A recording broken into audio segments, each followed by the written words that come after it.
ಶ್ರೀಗಿರಿ ಮಲ್ಲಯ್ಯನ ಸಮೀಪ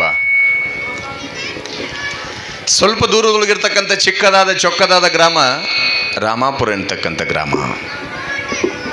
ರಾಮಾಪುರ ಗ್ರಾಮದೊಳಗೆ ದಂಪತಿಗಳಾಗಿ ನಿತ್ಯಲು ಕೂಡ ಕಾಲವನ್ನು ಕಳೀತಾ ಇರ್ತಕ್ಕಂಥ ನವದಂಪತಿಗಳಾದ ಸುಂದರ ಜೀವನವನ್ನು ಸಾಗಿಸ್ತಾ ಇರ್ತಕ್ಕಂಥ ಸೋಮರೆಡ್ಡಿ ಮಡದಿ ಗೌರಮ್ಮ ಬಹಳ ಸುಂದರವಾಗಿರ್ತಕ್ಕಂಥ ಜೀವನ ನಡೆದಿದೆ. ಯಾರಿಗೂ ಕೂಡ ಅಲ್ಲ ಅನ್ನಿಸ್ಕೊಂಡವರಲ್ಲ, ಒಬ್ಬರಿಗೆ ಕೆಟ್ಟದ್ದನ್ನು ಬಯಸಿದವರಲ್ಲ, ಒಬ್ಬರ ಮನಸ್ಸನ್ನು ನೋಯಿಸಿದವರಲ್ಲ. ಸದಾವಕಾಲ ಶ್ರೀಗಿರಿ ಮಲ್ಲಯ್ಯನ ಧ್ಯಾನವನ್ನು ಮಾಡ್ತಾ ಬದುಕನ್ನು ಮಾಡ್ತಾ ಇರ್ತಕ್ಕಂಥ ದಂಪತಿಗಳಾದ ಸೋಮರೆಡ್ಡಿ ಗೌರಮ್ಮ ಅವರ ಇಚ್ಛೆ ಪ್ರಕಾರವಾಗಿ ಪಡ್ಕೊಂಡಿರ್ತಕ್ಕಂಥ ಒಬ್ಬಳೇ ಒಬ್ಬ ಮಗಳು, ಆಕೆ ಹೆಸರೇ ಮಲ್ಲಮ್ಮ. ಯಾವಾಗ ಮಗಳ ಮಲ್ಲಮ್ಮ ಬೆಳೀತಾ ವರ್ಷ 2 ವರ್ಷ 4 ವರ್ಷ 8 ವರ್ಷಕ್ಕೆ ಬಂದಾಳ, 10 ವರ್ಷಕ್ಕೆ ಬಂದಾಳೆ. 10 ವರ್ಷಕ್ಕೆ ಬಂದಂಥ ಸಮಯದೊಳಗೆ ಮನೆಯ ಮುಂದೆ ಬಂದಿರತಕ್ಕಂಥ ಒಬ್ಬ ಭಿಕ್ಷುಕ, ಒಬ್ಬ ರೋಗಿಯಾಗಿ ಬಂದಿರತಕ್ಕಂಥ ಶ್ರೀಶೈಲ ಮಲ್ಲಯ್ಯನನ್ನ ಕಾಣ್ತಾಳೆ. ಊರೊಳಗೆ ಯಾರ ಮನೆ ಮುಂದೆ ಹೋಗಿದ್ರು ಕೂಡ ಎಷ್ಟು ದಿವಸ ಆತ ಜಳಕ ಮಾಡಿ ನಡಿ ಆ ಕಡೆ, ನಮ್ಮ ಮನೆಗೆ ಅನ್ನಿಲ್ಲ ನಿಮ್ಮ ಮನೆಗೆ ಅನ್ನಿಲ್ಲ ಅಂತ ತಿಳ್ಕೊಂಡು ಎಲ್ಲರೂ ಕೂಡ ಬೇಯ್ದು ಕಳಿಸ್ಲಿಕ್ಕತ್ರು ರಾಮಾಪುರ ಗ್ರಾಮದೊಳಗೆ. ಹಿಂಗೆ ಯಾವಾಗ ಬೇಯ್ದು ಕಳಿಸ್ಲಿಕ್ಕತ್ತಾರೆ, ಕಳಿಸುವಂಥ ಸಮಯದೊಳಗೆ ಅದೇ 8, 10, 12 ವರ್ಷದ ಮಲ್ಲಮ್ಮ ನೋಡ್ತಾಳೆ, ಮನಸ್ಸು ಕರಗ್ತದ. ಯಪ್ಪ ಬಾ ನಮ್ಮ ಮನೆಗೆ ಹೋಗೋಣ ಬಾ ಅಂತ ತಿಳ್ಕೊಂಡು ತನ್ನ ಮನೆಗೆ ಕರ್ಕೊಂಡು ಬಂದ ತಾನೇ ಸ್ವತಃ ತಂದೆಗೆ ನೀರು ಕಾಯಕ್ಕೆ ಹಚ್ಚಿ ಆತನಿಗೆ ತನ್ನ ಕೈಯಾರೆ ಸ್ನಾನವನ್ನು ಮಾಡಿಸಿ ಪೂಜೆ ಮಾಡಿಸಿ ಚಂದ ಹೊಡೆತುಂಬ ಊಟ ಮಾಡಿಸಿ ಬುತ್ತಿ ಕೊಟ್ಟು ಕಳಿಸ್ಬೇಕಾದ್ರೆ ಆ ತಿರುಕ ಸನ್ಯಾಸಿ ಅಂತಾನಂತ. ಯವ್ವಾ ಮಲ್ಲಮ್ಮ, ಇವತ್ತು ನನ್ನ ಹೊಟ್ಟೆ ತುಂಬಿಸಿ ಅಂತಂದ್ರೆ, ಇವತ್ತು ಈ ಹೊಟ್ಟೆ ತುಂಬಿಸಿ ಅಂತಂದ್ರೆ ಇವ ಮುಂದೊಂದು ಸಮಯದೊಳಗೆ ಈ ಹೊಟ್ಟೆ ತಂಪ ಮಾಡಿ ಅಂತಂದ್ರೆ ನಿನ್ನ ಜೀವನ ಸದಾವಕಾಲ ತಂಪಾಗಿರುವ ಹಾಗೆ ನಿನ್ನ ಜೊತೆಗೆ ಸದಾವಕಾಲ ನಾ ಇರ್ತೀನಿವ. ನಿನ್ನ ಏಳು ಬೀಳು ಕಷ್ಟ ಸುಖ ದುಃಖದೊಳಗೆ ನಿನ್ನ ಜೊತೆಗೆ ಸಮನಾಗಿ ನಾ ಇರ್ತೀನಿ ತಾಯಿ, ಚಿಂತೆ ಮಾಡಬೇಡ ಅಂತ ತಿಳ್ಕೊಂಡು ಹರಸಿ ಹೋಗ್ತಾನೆ ಆ ಒಬ್ಬ ಭಿಕ್ಷುಕ.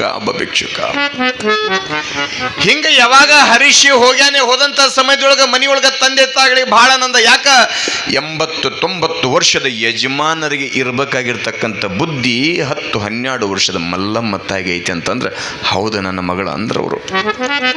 ಇಷ್ಟು ಸಣ್ಣ ವಯಸ್ಸಿನೊಳಗ ಇಷ್ಟು ದೊಡ್ಡ ವಿಚಾರ ಹೆಂಗೆ ಬಂತೋ ಗೊತ್ತಿಲ್ಲ, ಇಷ್ಟು ಸಣ್ಣ ವಯಸ್ಸಿನೊಳಗ ಇಷ್ಟು ದೊಡ್ಡ ಆಲೋಚನೆ ಯಾವ ರೀತಿಯಾಗಿ ಮಾಡಿರೋ ಗೊತ್ತಿಲ್ಲ.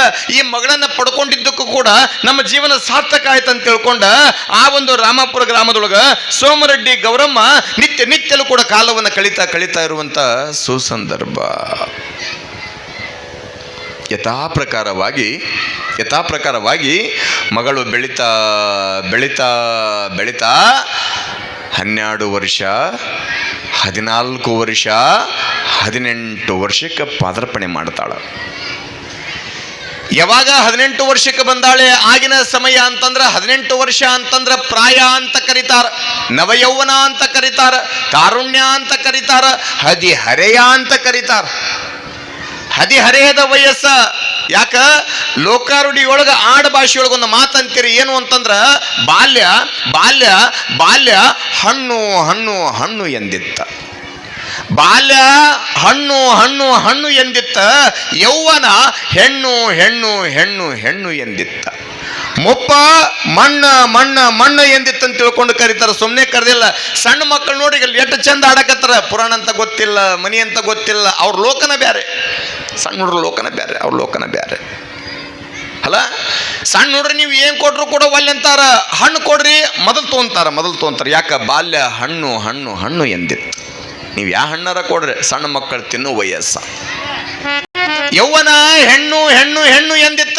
ಯೌವನ ವಯಸ್ಸ, ಪ್ರಾಯದ ವಯಸ್ಸ, ಹದಿಹರೆಯದ ವಯಸ್ಸಿಗೆ ಬಂತು ಅಂತಂದ್ರ ಹೆಣ್ಣು ಗಂಡನ ಬಯಸ್ತದಂತ, ಗಂಡು ಹೆಣ್ಣನ್ನು ಬಯಸ್ತೈತಂತ. ಯಾಕೆ ಅದು ಒಂದು ಸಮಯ. ಮುಪ್ಪ ಮಣ್ಣ ಎಂದಿತ್ತ. ಮನೆಯೊಳಗ ವಯಸ್ಸಾಗಿರ್ತಕ್ಕಂಥ ಅಜ್ಜ, ವಯಸ್ಸಾಗಿರ್ತಕ್ಕಂಥ ಅಮ್ಮ, 85-90 ವರ್ಷದ ಮುಪ್ಪಾನ ಮುದುಕರು ಕಟ್ಟಿ ಮ್ಯಾಗ ಕುಂತಾರಂತಂದ್ರೆ ಹೋಗಿ ಸೈಜಿಕವಾಗಿ ಹೋಗಿ ಕೇಳ್ರಿ ನೀವು ಏನಂತ. ಯಜ್ಜ ನೀನು ಕೂಡ ಏನೆಲ್ಲ ದುಡ್ದೀಯ, ಹೊಲ ಗಳಿಸಿಯ, ಮನಿ ಮ್ಯಾಲ 4 ಮನಿ ಕಟ್ಟಿಯ, ಮನೆ ತುಂಬ ಬೆಳ್ಳಿ ಬಂಗಾರ ಕೂಡಿಟ್ಟಿಯ, 100 ಎಕರೆ ಭೂಮಿ ಗಳಿಸಿಯ, ಮಕ್ಕಳ ಕಂಡಿ, ಮೊಮ್ಮಕ್ಕಳ ಕಂಡಿ, ಮರಿ ಮೊಮ್ಮಕ್ಕಳ ಕಂಡಿ, ಗಿರಿ ಮೊಮ್ಮಕ್ಕಳ ಕಂಡಿ, ಕಿರಿ ಮೊಮ್ಮಕ್ಕಳ ಕಂಡಿ, ಈಗರ ಆರಾಮದೇನೋ ಅಜ್ಜ, ಯಾವುದೂ ಚಿಂತೆ ಇಲ್ಲಪ್ಪ, ಸುಖವಾಗಿದ್ದೇನೆ ಅಂತಂದು ಕೇಳ್ರಿ ನೀವು. ಆತಂತಾನ ಎಲ್ಲಿ ಸುಖ ತರ್ತಿಲ್ಲ ತಮ್ಮ, ನಾವು ಹೋದಾಗ ಸುಖ ಅಂತನಾಥ ಅಲ್ಲ.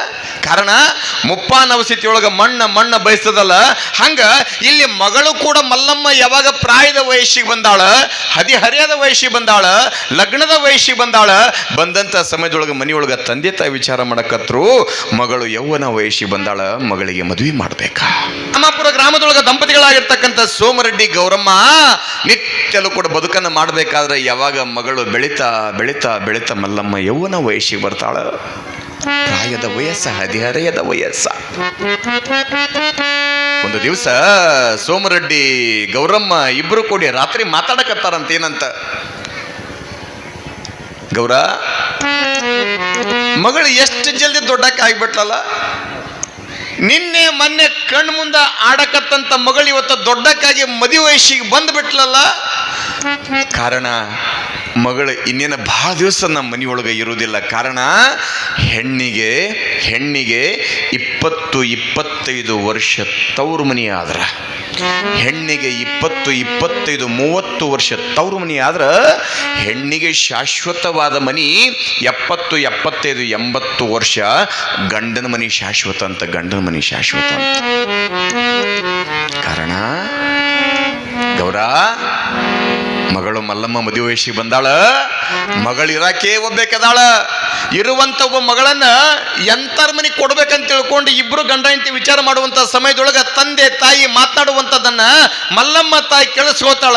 ಕೇಳಿಸ್ಕೊಂಡು ಕಣ್ಣಾಗ ನೀರು ಹಾಕ್ತಾಳಂತ. ಇಷ್ಟು ಬೇಗನೆ ತವ್ರ ಮನೆಗೆ ನಾ ಬೇಡವ ನೇನು, ಇಷ್ಟು ಜಲ್ದಿ ತವ್ರ ಮನೆಗೆ ನಾ ಬ್ಯಾಸರ ಅಂದೇನು, ಇಷ್ಟು ಜಲ್ದಿ ನಾನು ತವ್ರ ಮನೆಯೊಳಗೆ ಒಂದು ತುತ್ತ ಅನ್ನಕ್ಕೆ ನಾನು ಬಾರ ಅಂದೇನಂತ ತಿಳ್ಕೊಂಡು ಕಣ್ಣೀರು ಹಾಕ್ತಾ ಬಂದು ತಂದೆ ತಾಯಿಗಳ ಮುಂದೆ ಬಂದು ಅಳ್ತಾಳಂತ. ಯಪ್ಪ ಅಮ್ಮ, ಇಟ್ಟು ಜಲ್ದಿ ನನ್ನ ಮದುವೆ ಮಾಡಿ ಕೊಟ್ರಿ ಅಂತಂದ್ರ ನಾನು ನಿಮ್ಗೆ ಭಾರ ಇದ್ದೆ ಅಂತಂದ್ರೆ ಯವ್ವ ಚಿಂತೆ ಮಾಡಬೇಡ್ರಿ, ನಾನು ನನ್ನ ಪಡಿ ನನ್ನ ಮಾಡ್ಕೊಂಡು ಊಟ ಮಾಡ್ತೀನಿ, ನಾ ಎಂದೂ ಕೂಡ ನಿಮ್ಗೆ ಭಾರ ಆಗೋದಿಲ್ಲ, ನಿಮ್ಗೆ ಬೇಸರ ಆಗೋದಿಲ್ಲ. ಕಾರಣ ಏನು ಅಂತಂದ್ರ ನನಗ ನಿಮ್ಮನ್ನ ಬಿಟ್ಟು ಹೋಗಾಕ ಮನಸ್ಸು ಬರ್ತಾ ಇಲ್ಲ. ಗಂಡ ಮನೆಗೆ ಹೋದೆ ಅಂತಂದ್ರೆ ನಿಮ್ಮನ್ನ ನೋಡೋರು ಯಾರು, ನಿಮ್ಮನ್ನ ಆರೈಕೆ ಮಾಡೋರು ಯಾರು, ನಿಮ್ಮನ್ನ ಹೊಟ್ಟೆ ನೆತ್ತಿ ನೋಡೋರು ಯಾರು, ಜಡ್ಡು ಜಾಪತ್ರೆ ಬಂದ್ರೆ ನಿಮ್ಮನ್ನ ತೋರಿಸೋರು ಯಾರು. ನಾವು ಹೋಗಕ್ಕೆ ಒಲ್ಲೆ ಮದುವೆ ಆಗಕ್ಕ ನಾವು ಒಲ್ಲೆ ಅಂತ ತಿಳ್ಕೊಂಡು ತಂದೆ ತಾಯಿಗಳ ಮುಂದೆ ಬಂದು ಯಾವಾಗ ಮಲ್ಲಮ್ಮ ತಾಯಿ ಅಳತಾಳ, ಅಳುವಂಥ ಸಮಯದೊಳಗೆ ತಾಯಿ ಗೌರಮ್ಮ ಅಂತಾಳಂತ. ತಂಗಿ ಹಂಗಲ್ಲವ, ಹಂಗಲ್ಲ, ನಾನು ಹೆಂಗ ನನ್ನ ತವ್ರ ಮನೆ ಬಿಟ್ಟ ಗಂಡ ಮನೆ ಬಂದಿನಲ್ಲವ, ನೀನು ಕೂಡ ಹಂಗ ಹೋಗಬೇಕ ತಂಗಿ, ಹಂಗ ಹೋಗಬೇಕ. ಯಾಕ ಅದು ಹೆಣ್ಣಿನ ಧರ್ಮ ಅದ. ಹುಟ್ಟಿದ ಮನೆಯನ್ನು ಬಿಟ್ಟು ಕೊಟ್ಟ ಮನೆಗೆ ಹೋಗಾಕ ಬೇಕ. ಹುಟ್ಟಿದ ಮನೆಯೊಳಗ ಉಳ್ಕೊಂಡಂತಂದ್ರ ಸಮಾಜ ಬೇರೆ ರೀತಿಯಾಗಿ ವಿಚಾರ ಮಾಡ್ತೈತಿ, ಒಂದಲ್ಲ 10 ರೀತಿಯಾಗಿ ವಿಚಾರ ಮಾಡ್ತೈತಿ. ಕಾರಣ ನಿನ್ನನ್ನು ಮದುವೆ ಮಾಡಿ ಗಂಡ ಮನೆಗೆ ಕೊಡಾಕ ಬೇಕಂತ ತಿಳ್ಕೊಂಡು ತಂದೆ ತಾಯಿಯನ್ನು ಮುಂದಾಗ ಮಲ್ಲಮ್ಮ ತಾಯಿ ಕಣ್ಣೀರು ಹಾಕ್ತಾಳ, ನಾ ಇಷ್ಟು ಜಲ್ದಿ ಮದುವೆ ಒಲ್ಲೆ ಅಂತ ಹೇಳಿ. ಆಗಿನ ಸಮಯದೊಳಗೆ ಅದ್ರಾಗ ಮದುವೆ ಹೆಂಗ ಅಂತಂದ್ರೆ ಈಗ ನಂಗೆ ಈ ಮದುವೆ ಮಾಡ್ಬೇಕಾದ್ರೆ ಹೆಣ್ಣಿಗೆ ಎಷ್ಟು ವಯಸ್ಸು ಇರ್ಬೇಕ್ರಿ? ಎಷ್ಟು ಹೆಣ್ಣಿಗೆ? ಮನೆ ಮಕ್ಳು ಅದಾವಿಲ್ರಿ? ಹ್ಞೂ ರನ್ರಿ.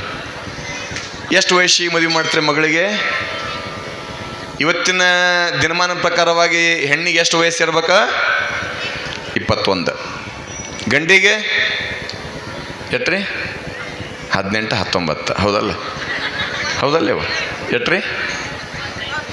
25. ಭಾಳ ಜಾಣ್ರಿ ನೀವು. ಅಂದ್ರೆ ನೀವು ನನಗೇನೋ ಒಂದು 10 ಹೆಜ್ಜೆ ಮುಂದೆ ಹೋಗಿರಿ ಅಂತ ಅರ್ಥ ಆಯ್ತು ನನಗೆ. ಈಗೆಲ್ಲ 18-21 ಅನ್ನಕೈತ್ರಲ್ಲ, 25 ಅಲ್ಲ. ನೀವು 30 ವರ್ಷ ಆದ್ರೂ ಮದುವೆ ಮಾಡಲ್ಲ ನೀವು. ಯಾಕೆ? ನೌಕರಿ ಬೇಕಾ, ಮಗ ದುಡಿಬೇಕಾ. ಎಷ್ಟು ಆಶ್ಚರ್ಯ ಅಂತಂದ್ರೆ ನಿಮ್ಮ ಮಗಳಿಗೆ ಬೇರೆ ಮನೆ ಕೊಡ್ಬೇಕನ್ನಂಗಿತ್ತಂದ್ರೆ ಹುಡುಗ ಸ್ವಲ್ಪ ಚಲೋ ಇರ್ಬೇಕ್ರಿ, ಒಂಚೂರು ನೌಕರಿ ಮಾಡಬಿದ್ರೆ ಚಲೋ ಆಕ್ಕಿತ್ತ. ಹಿಂಗೆ ಅನ್ಕೊಂತ 40 ವರ್ಷ ದಾಟಿಸಿಬಿಟ್ಟಿರ್ತೀರಿ. ಮಗನಿಗೆ ಕನ್ಯೆ ಸಿಗ್ಬೇಕಂದ್ರೆ ಹೆಂಗಾರ ಯಾಕೆ ಇರಲ್ರಿ, ಒಟ್ಟು ಕನ್ಯೆ ಸಿಕ್ಕರೆ ಸಾಕ ಅಲ್ಲ. ಆಶ್ಚರ್ಯ ಏನು ಅಂತಂದ್ರೆ ಇವತ್ತಿನ ದಿನಮಾನ ಹಂಗದ. ಇವತ್ತಿಂದ ಬಿಡ್ರಿ, ಇಲ್ಲಿ ಭಾಳ ಮಂದಿ ಹಿರಿಯರು ಕುತ್ಕೊಂಡಾರ. ಅವ್ರು ಎಷ್ಟು ವಯಸ್ಸಿಗೆ ಮದುವೆ ಅಂತ ತಿಳ್ಕೊಂಡು ಮನೆಯ ಸಹಜವಾಗಿ ಕೇಳ್ರಿ. 21-18 ಅಲ್ಲ, ಅವ್ರು 13-14ನೇ ವರ್ಷಕ್ಕೆ ಮದುವೆ ಆಗಿ 20 ವರ್ಷ ಬಗಲಾಗ 4 ಮಕ್ಕಳು ಇರ್ತಿದ್ವು ಅವಾಗ. ಯಾಕ? ಅವತ್ತಿನ ದಿನಮಾನ ಹಂಗಿತ್ತ. ಇವತ್ತಿನ ದಿನಮಾನ ತಕ್ಕಂಗೆ ಹೆಣ್ಣಿಗೆ 18, ಗಂಡಿಗೆ 21 ಅಲ್ಲ ತಾಯಿ. ಆವಾಗಿನ ಸಮಯದೊಳಗೆ ಮನೆಯೊಳಗಿರ್ತಕ್ಕಂಥ ಮಗಳಿರಲಿ ಮಗ ಇರಲಿ ಹದಿಹರೆಯ ವಯಸ್ಸು, ಪ್ರಾಯದ ವಯಸ್ಸು, ತಾರುಣ್ಯದ ವಯಸ್ಸಿಗೆ 18-21ಕ್ಕೆ ಬರುವುದಿಲ್ಲ. 8 ವರ್ಷಕ್ಕೆ ಬರಾಕ ಪ್ರಾರಂಭ ಆಗ್ತಾರಂತಂದ್ರೆ ಈ 12 ಆದ್ಮ್ಯಾಗ ಬರೋದು ಎಷ್ಟು ತಂಗಿ? 12 ಆದ್ಮ್ಯಾಗ ಅಲ್ಲ ಮಗ್ಗಿ ಬರ್ತಾವಿಲ್ರಿ? ಹ್ಞೂರನ್ರಿ ಬಂದ್ರೆ ಸ್ವಲ್ಪ ಜೋರಾಗಿ ಹೇಳ್ರಿ 12 ಆದ್ಮ್ಯಾಗ ಮುಂದೆ ಜೋರು ಹೇಳ್ರಿ ಮುಂದೆ ನೀನ ಹೇಳಪ್ಪ ನಮ್ಮನ್ನ ಯಾಕೆ ಕೇಳ್ತೀನಿ ನೀವು 13 14 15 16 17 18 ಅಲ್ಲ 13ರಿಂದ 18 ತನಕ ಮೊದಲಿಗೆ ವಿಚಾರ ಮಾಡ್ರಿ. ಒಂದಕ್ಕೆ ಬರುವಂಥ ಶಬ್ದ ಯಾವುದು ಅಂತಂದ್ರೆ ಹದಿ ಹದಿ ಹದಿ ಹದಿ ಹದಿ ಹದಿ ಹದಿ 13 14 15 16 17 18. ಮನೆಯೊಳಗೆ ಮಗಳಾಗಲಿ ಮಗ ಆಗಲಿ 18 21 ವರ್ಷಕ್ಕಲ್ಲ 13ನೇ ವಯಸ್ಸಿಗೆ ಪ್ರಾಯಕ್ಕೆ ಬರಾಕ ಚಾಲು ಮಾಡ್ತಾರಂತ. ಹಿಂಗಾಗಿ ಅವಾಗಿನ ಮಂದಿ ಮನೆಯಾಗ ಮಗಳು ಋತುಮತಿ ಆಗ್ಯಾಳ ಅಂದ ತಕ್ಷಣ ಬಣ್ಣ ಉಗ್ಗಿ ಬಿಡ್ತಿದ್ರ, ಮಾವು ಕೊಟ್ಟಿವಿ ಅಂತ ಹೇಳಿ. ಅವಾಗಿನ ಪದ್ಧತಿ 18-20 ವರ್ಷದೊಳಗೆ 4 ಮಕ್ಕಳು ಹಾಡ್ಕೊಂಡು ಕುಂದಿರ್ಬೇಕು ಅವಾಗಿನ ಸಂದರ್ಭ. ಆದ್ರೆ ಇವತ್ತಿನ ದಿನ ಮೇಲೆ 21ನೇ ಶತಮಾನ ಬೇರೆ ಐತೆ, ಆ ಮಾತು ಬೇರೆ. ಆದ್ರೆ ಆಶ್ಚರ್ಯ ಏನು ಅಂತಂದ್ರೆ ಒಟ್ಟಾರೆ ಮನೆಯೊಳಗೆ ಮಗಳದ ಅಂತಂದ್ರೆ ಮಗಳನ್ನ ಗಂಡ ಮನೆ ಕಳಿಸ್ಬೇಕಂತಕ್ಕಂಥ ಚಿಂತೆ ತಂದೆ ತಾಯಿಗಳು ಹೆಂಗಿರುತ್ತಲ್ಲ ಹಂಗ ರಾಮಾಪುರ ಗ್ರಾಮದೊಳಗೆ ಸೋಮರೆಡ್ಡಿ ಗೌರಮ್ಮ ಇಬ್ರು ಕೂಡ ವಿಚಾರ ಮಾಡ್ಬೇಕಾದ್ರೆ ಮಲ್ಲಮ್ಮ ತಾಯಿ ಅಂತಳ, ನಿಮ್ಮನ್ನ ಬಿಟ್ಟು ನಾ ಹೆಂಗ್ ಹೋಗ್ಲಿ, ನಾನು ಮದುವೆ ಆಗೋದಕ್ಕೆ ಒಲ್ಲೆ ಅಂತ ತಿಳ್ಕೊಂಡು ಹೇಳಿದಾಗ ತಂದೆ ತಾಯಿ ಮಗಳನ್ನ ಒಪ್ಪಿಸಿದಂಥ ಸಮಯದೊಳಗೆ ಆಯ್ತು ಹಾಗಾದ್ರೆ ನೀವು ಹೆಂಗೆ ಹೇಳ್ತೀರಿ ಹಂಗಂತ ತಿಳ್ಕೊಂಡು ಅನ್ನೋದ್ರೊಳಗೆ ಆಶ್ಚರ್ಯ ಹೇಳ್ತೀನಿ ತಾಯಿ. ಹಾಗಾದ್ರೆ ಇರುವಂಥ ಒಬ್ಬ ಮಗಳದಾಳ, ಮಗಳನ್ನ ಹೆಂಗ ಜೋಪಾನ ಮಾಡಿವಂತಂದ್ರ ಮಲ್ಲಮ್ಮಳನ್ನ ಕಣ್ಣನ್ನ ರೆಪ್ಪಿ ಹೆಂಗ ಕಾಯ್ತಾವಲ್ಲ ಹಂಗ ಮಗಳನ್ನ ಕಾದೀವಿ. ಅದ್ರಾಗ ಮಗಳನ್ನ ಎಂತರ ಮನೆ ಕೊಡಬೇಕು ಅಂತಂದ್ರ ಚಲೋ ಆಚಾರವಂತ ಮನೆತನ, ವಿಚಾರವಂತ ಮನೆತನ, ಸಂಸ್ಕಾರವಂತ ಮನೆತನ. ಆ ಮನೆಯೊಳಗ ಪೂಜೆ ಪುನಸ್ಕಾರ ಇರ್ಬೇಕ, ಆ ಮನೆಯೊಳಗಿದ್ದವರು ಕೂಡ ಸಂಸ್ಕಾರವಂತರು ಇರ್ಬೇಕ. ಇರಕ್ ಒಬ್ಬೇಕ ಮಗಳನ್ನ ಚಲೋ ಮನೆ ಕೊಡ್ಬೇಕಂತ ತಿಳ್ಕೊಂಡು ಯಾವಾಗ ಮನೆಯೊಳಗ ರಾಮಾಪುರ ಗ್ರಾಮದೊಳಗ ತಂದೆ ತಾಯಿ ವಿಚಾರ ಮಾಡಕತ್ತಾರ. ವಿಚಾರ ಮಾಡುವಂತ ಸಮಯದೊಳಗ ಒಂದು ಸಮಯದೊಳಗೆ ಭಿಕ್ಷಕನಾಗಿ, ಒಂದು ಸಮಯದೊಳಗೆ ತಿರುಕನಾಗಿ, ಒಂದು ಸಮಯದೊಳಗೆ ಬಂದ ಮಲ್ಲಮ್ಮ ಕೈಯಿಂದ ಪ್ರಸಾದ ಮಾಡಿ ಹೋಗಿರ್ತಕ್ಕಂಥ ಆ ಒಬ್ಬ ಜಂಗಮ, ಆ ಶ್ರೀಗಿರಿ ಮಲ್ಲಯ್ಯ, ನಿಮ್ಮ ಏನೇ ಕಷ್ಟ ಬಂದ್ರು ತಾಯಿ ನಿನ್ನ ಜೊತೆಗೆ ನಾ ಇರ್ತೀನಿ ಅಂತ ತಿಳ್ಕೊಂಡು ಹೇಳಿ ಹೋಗಿರ್ತಕ್ಕಂಥ ಶ್ರೀಗಿರಿ ಮಲ್ಲಯ್ಯ ಸಾಕ್ಷಾತ್ ಜಂಗಮನ ರೂಪವನ್ನು ಧರಿಸಿ ಮನೆ ಮುಂದೆ ಬಂದಾನ. ಯಾವಾಗ ಜಂಗಮನಾಗಿ ಮನೆ ಮುಂದೆ ಬಂದು ನಿಂತ್ಕೊಂಡಾಗ ಸೋಮರೆಡ್ಡಿ ಅವರು ಒಳಗೆ ಕರೆದು ಕುಂದರ್ಸಿ ಪ್ರಸಾದ ಮಾಡಿಸಿದಾಗ ನೋಡಿದ್ರು ಮಲ್ಲಮ್ಮಳನ್ನ, ಯಪ್ಪ ಮಗಳು ನಿಮ್ಮ ಮಗಳನ್ನ? ಹೌದಪ್ಪ ನಮ್ಮ ಮಗಳು. ಭಾಳ ಚಲೋ ಆತಲ್ರಿ, ಮಗಳು ಮದುವೆ ವಯಸ್ಸಿಗೆ ಬಂದ್ರೆ ಮದುವೆ ಮಾಡೋಂಗಿದ್ರೆ ಹೆಂಗೆ? ಹ್ಞೂನ್ರಪ್ಪ ಮತ್ತು ಮಗಳು ಮದುವೆ ಮಾಡ್ಬೇಕಂತ ಮಾಡೀನಿ. ಆದ್ರೆ ಏನಂತಂದ್ರೆ ಚಲೋ ವರ ಸಿಕ್ತಿ ಅಂತಂದ್ರೆ ಮಗಳು ಮದುವೆ ಮಾಡಿ ಕೊಡ್ಬೇಕಂತ ಮಾಡೀನಿ. ಆ ಜಂಗಮ ಮೂರ್ತಿ ಅಂದ, ನೀವೇನು ಚಿಂತೆ ಮಾಡ್ಬೇಡ್ರಿ, ನಿಮ್ಮ ಮಗಳ ಕಲ್ಯಾಣ ಕಾರ್ಯ ಮಾಡೋ ಜವಾಬ್ದಾರಿ ನಂದಂದಾತ. ಅಲ್ಲಪ್ಪ ಯಾರು ಬೇಡ ಅಂತಾರ, ನಮ್ಮ ಮಗಳಿಗೆ ಒಂದು ಚಲೋ ವರ ನೋಡ್ಬಿಡು, ನಿನಗೇನು ಸಲ್ಲಿಸ್ತೀವಿ